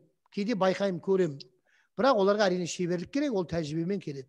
Олар жас, ақындар албырт, Мұқағалилар да албырт болған, жас болған. Олар әлі піседі. Олардың дән толады. Сонда бізге бір жақсы жемісін береді деп ойлаймын. Ал жалпы поэзия, бізде жақсы поэзия бар. Өйткені біздің тіліміз жақсы. Қазақтың тілі өте бейнелі, өте көркем. Қазақтың тілі мықты тіл. Ал бұл тілде жақсы поэзия туады міндетті түрде. Ал ол тілді бұзып жүрген өзіміз. Орысша сөйлеп, аудармамен сөйлеп, өзіміздің тілімізде сөйлемей жүрсек, ол да поэзияға әсер етеді. Біз тілді бүлдіріп жатырмыз қазір. Көп қазақ тілді бүлдіріп жатыр. Біз тілді сақтауымыз керек. Біз тілді қанша сақтасақ, біз өзіміздің өнерімізді сақтаймыз. Тілді қанша сақтасақ, біз қазақ дейтін халық сақтаймыз. Қазақ дейтін халық сақтау, ол өзіміз, әркім өзін сақтау. Тіліңіз сақталса, сіз барсыз. Тіл, ол тілге тікелей қатысты. Сондықтан мына өтініш балаларымыздан, жастарымыздан тіл сақтаңыздар. Тіл сақтау үшін не істеу керек? Тіл сақтау үшін тек қана өзіміз жақсы қазақ сөйлеуіміз керек. Болды. Әркім өзінің отбасында өзі жақсы қазақ сөйлесе, бір көркем сөйлеудің де, бір мақалдап сөйлеуде міндетті емес.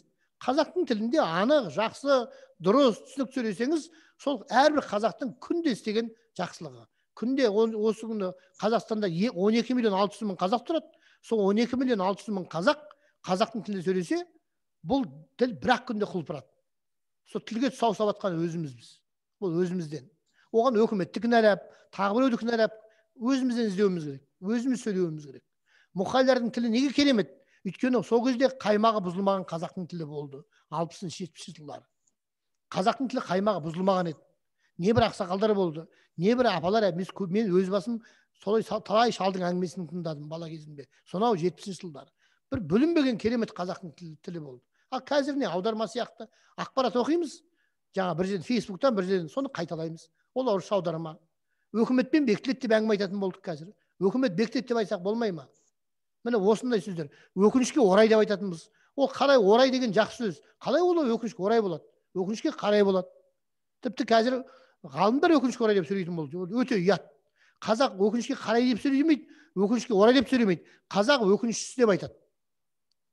Мысалы, к сожалению деген орыстың сөзін біз аударып алдық та, өкінішке қарай деп айтпайды қазақ. Ол қарай деп біз айтып жүрміз. Бұл қазақ айтпаған өкінішке қарай деп. Өкініш деп айтқан, немесе бір өкініш деп айтқан. Көрдіңіз ба? Қалай біз сөздерді ауыстырып жібердік. Сөйтіп қазақтың тілі білініп жатыр. Білдіріп жатқан біз өзіміз оны. Сондықтан біздің мына балаларымыз Мұқалды оқыңыздар, Абайды оқыңыздар. Сонда біздің тілдік мектебіміз сол ақындар ғой, ақындар. Тілді түлететін ақындар мектебі. Ол ғалымдар емес. Ғалымдар тілді дамытпайды, естеріңізде болсын. Ғалымдар бар тілді пайдаланады. Ал бар тілдің әртүрлі комбинациясын, оны құлпыртатын, оны көгертетін олар ақындар, жазушылар. Сондықтан мен өз басым Мұхтар Әуезовті, Жүсіпбек Аймауытты, Бейімбет Майлинді оқып тұрамын. Бәрін оққан, білем, бірақ олардың оқиғасын оқымаймын, тіл үйрену үшін оқимын. Өйткені мен қарайып қаламын.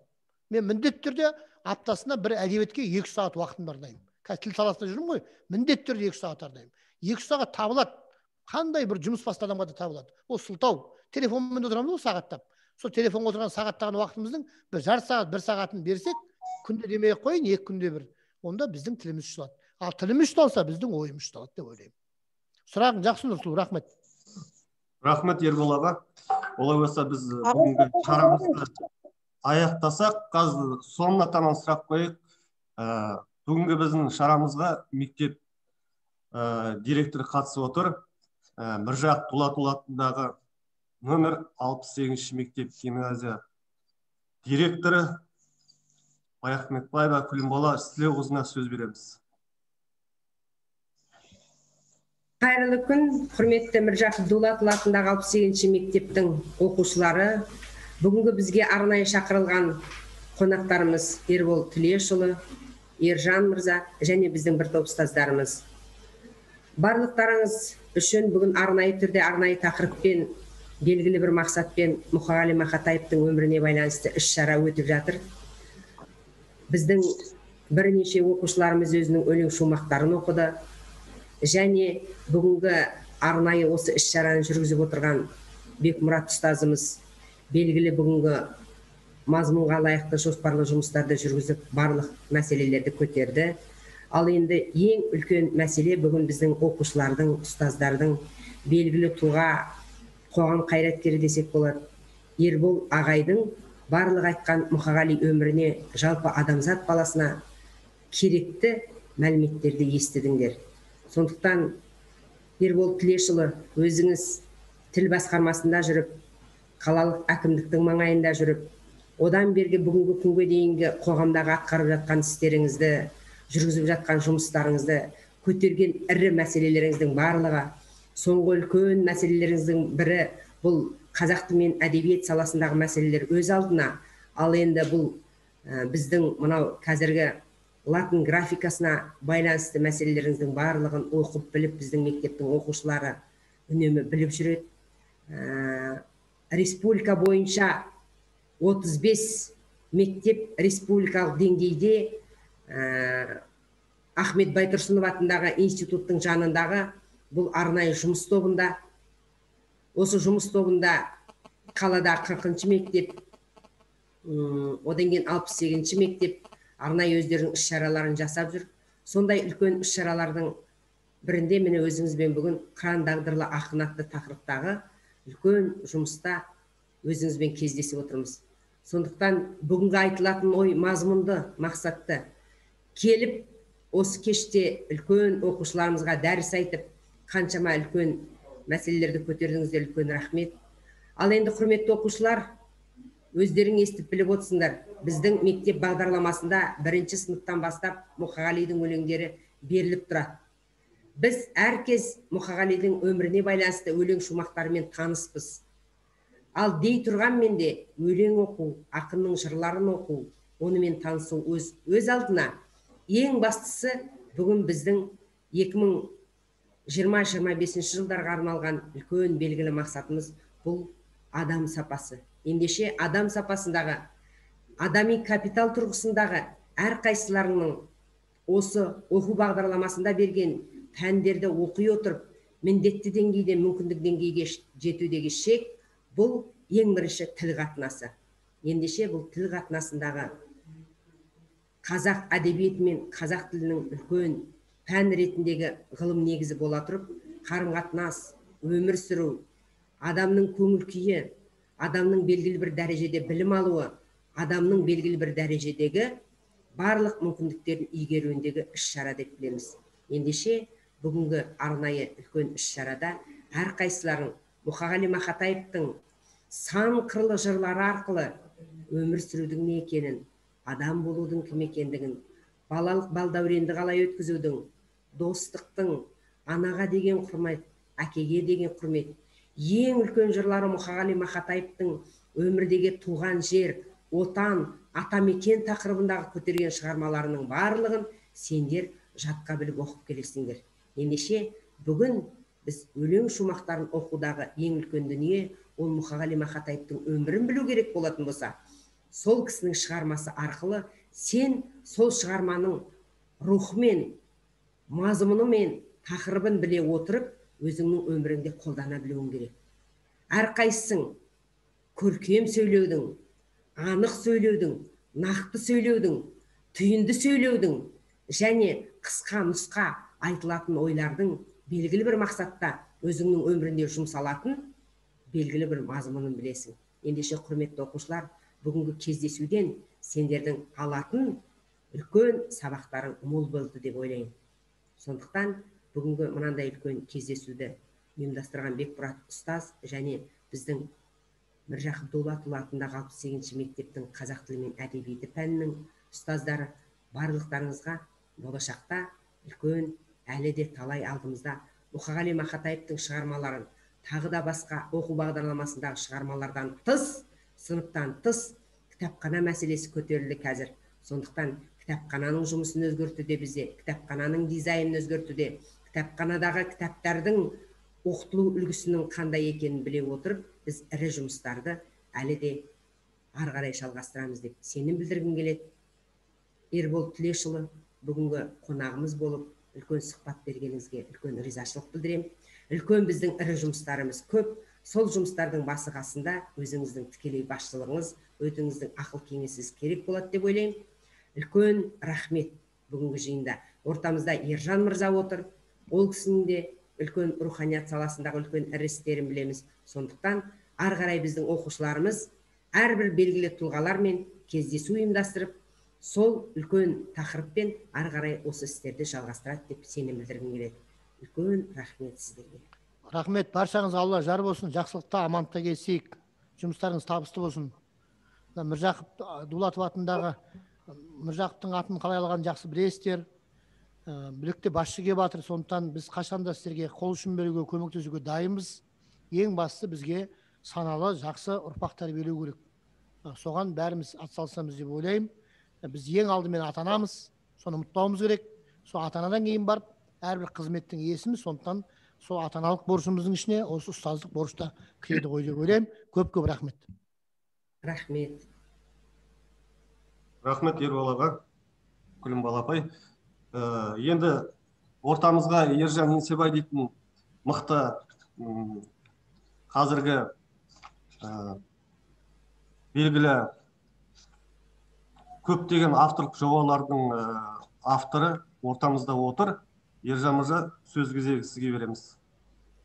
Бір-екі ауыз сөз айтып жіберсеңіз. Рахмет, армысыздар. Ербол ағамыз сұхбат қойдым. Жақсылықтар қойдым. Енді ағамызды күнде көріп жүрген адамымыз, сондықтан да мұқағалимен сырласамыз. Баршаңызды көргеніме қуаныштымын. Мұқағалидың туған күні туралы жаңа ағамыз айтқандай әртүрлі дерек бар. Қарап отырсаңыздар, анасы, өзінің туған анасы, көз тіркесінде 8 наурыз дейді. Мен өзім туған баламның туған күннен шатаспаймын. Енді өмірге әкелген сол кісі ғой, сондықтан да оны анасындай білетін адам жоқ шығар деп ойлаймын. Ол кісінің айтуында Мұқағали мен баламның туған күні 8 наурыз дейді. және сол замандағы бір ағаларымыздың мұқағалидың замандастарының айтуына қарағанда ол 9 ақпан деп ауыстырды. Жаңа Ербол ағамыз айтты ғой, ол кішкене кеңес үкіметіне мұқағалидың сол кеңес үкіметіне сенгендігі, сол кеңес үкіметіне берілгендігін байқалады өлеңдерінен бәрінен. Сол заманда сайлау науқаны болған. Сайлау науқанына қатысты Мұқағали туған 9 ақпан деп өзі ауыстырып алған дейді деген сияқты дерек бар. Ал енді сол бізге жеткен дерек, яғни жеке куәлік дейді ғой, ол кісінің өзінің жеке куәлігінде туған туралы ақпаратта 9 ақпан деп бізге жетті мұра бойынша. Сондықтан менің ойымша енді Мұқағалидай тұлғаға қай күніміз арнасақ артық болмайды. 9 ақпаннан бастап 8 наурызға дейін бір ай бойы Мұқағалиға арналған шаралар, кездесулер, осындай шаралар өтіп жатса, оның артық кемі жоқ деп ойлаймын. Енді Мұқағали Мақатаев туралы әр қазақ біледі, ол кісі туралы айта берудің ешқандай қажеттілігі жоқ деп ойлаймын. Қазір және Ербол ағамыздан артық асырып айтатын бүгінгі күні Мұқағали танушы жоқ. Себебі ол кісі Мұқағалидан өзі ғылыми диссертациясын қорғаған. Сондықтан да ол кісі бізге Мұқағалидың бала кезінен бастап дана кезіне дейін жақсылап айтып берді. Мынандай шараны атқарып ұйымдастырып отырған баршаларыңызға Күнімбал апайымызды көріп жатырмыз, қуаныштымыз. Өзіңіз бастап Бекмұрат досым жалғап үлкен іс атқарып жатсыздар. Міржақыптың атындағы мектептің осындай үлкен жұмыс жасап жатқан бұл қуантады. Мынау енді Мұқағалидың жырларын оқи береміз, барлықтарымыз білеміз, жатқа білеміз, таң атқанша оқуға болады. Бірақ маған Ербол ағамыз катарсис деген сөз айтып қалды, иә. Катарсис деген сөз ол тазару деген сөз. Яғни өлең арқылы ішкі жан дүниені тазарту деген мағынамен іспеттес. Сондықтан да мына Файзолла деген бір ақын ініміз бар, жақсы өсіп келе жатқан. Соның катарсис деген өлеңін оқып берейін. Одан кейін өздеріңіз де ақтарып оқысаңыздар болады. Бәрі бөтен, бәрі жат, бір өзгеше күйгеніп, өмір жазған өлеңнің шимайына иленіп, отырамын адамдай, жалғыздығын жерлеген, қандаңсаған қанжардың киесі едім, мен деген дәруішпін адасқан, жол көрсетші ақық түн, өз ішімден өзімді іздеймін деп жалықтым, жалғыз үрей, мұң тұнған жүрегімнің ішіне, бір құдайды таппаймын, шам жарығын түсірер, панасы жоқ пақырдай, шағамың кеп айғамың, түбімен құртады шөл мінезді ойларым, құдіретті сөздерім, тасасына тығылған, менің аппақ періште әлемді ұғынған, бірі жан болса, мәңгілік кетер едім соңынан, сол арқылы іздеген тәңіріме жолығам, тәңірім-ау, ғайыптан нұр дарытсаң сен егер, ақ әлемнің өлшеусіз мейіріміне бөленем, бірақ сәтте кеудемнен қақта аңсаған көгершін, бұлт сабалап ұшады тұңғиыққа көрерсің,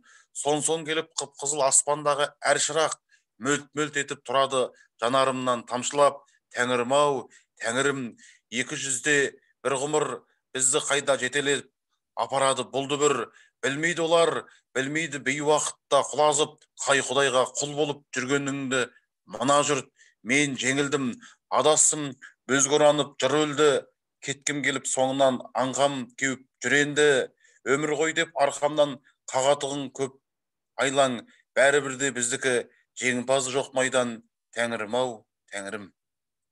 Осы өлеңнен катарсис деген сөздің кең ұғуға болады деп ойлаймын. Сондықтан да баршаңызға іске сәт, жақсылық болсын.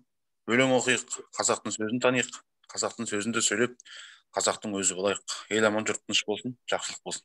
Рахмет. Рахмет Ержан мырза. Енді бүгінгі шарамызды қорытындыласақ, біздің ортамызда негізі Серік Рахмет дейтін осы мектептің ұстазы, музыка пәнінің мұғалімі қатысу керек болатын. Белгілі бір себепке байланысты ол кісі байланысқа шыға алмады. Бірақ өзінің видеосын жолдапты, соны тамашалайық. Енді Мұқағали Мақатаевтың сөзіне жазылған әндер өте көп, өздеріңіз білесіздер, ол өте танымал. Соның бірі «Сенің көзің түпсіз терең тұңғиықтан жаралған» деген керемет әні бар, соны тыңдасақ.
bekpe maqtama, әсем басың әпәдемі мүсіннің ешаққана, шиедеген еріндерін қызарып тұр шоқтана. Әсем басың әпәдемі мүсіннің ешаққана, шиедеген еріндерін қызарып тұр шоқтана.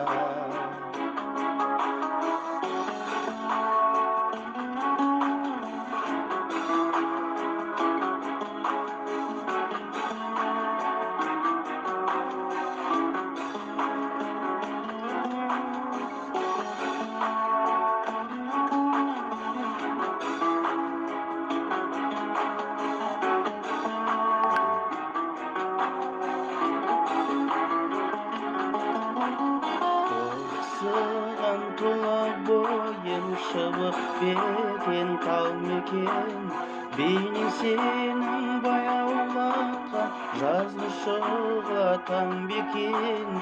Көкім сенің шашылған нұр, сөзің кәусар бал мекен. Бұл ғаламда сенен асқан сірә біреу бар мекен. Көкім сенің шашылған нұр, сөзің кәусар бал мекен. Бұл ғаламда сенен асқан сірә біреу бар мекен.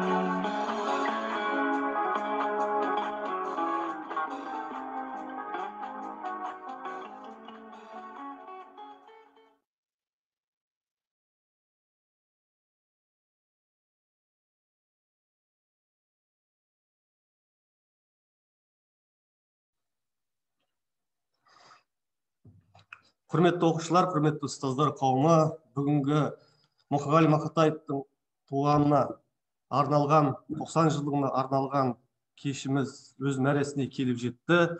Енді Мұқағалидың артынан ізін басып келе жатқан, тайтай басып келе жатқан ақын ретінде бүгінгі кештің нүктесін өлеңмен қойсам деген ойдан. Қабыл алыңыздар. Мұқағалиға арнау. Жетер ме даусым, шырқау бір биік шыңдасың, Алатау емес аспанның ар жағындасың, жеті қат жерді жетектеп кеткен тұлғасың, асыл тастардан айырып құйған тұнбасың, табаның теңіз, көкірегің дала, шың басың.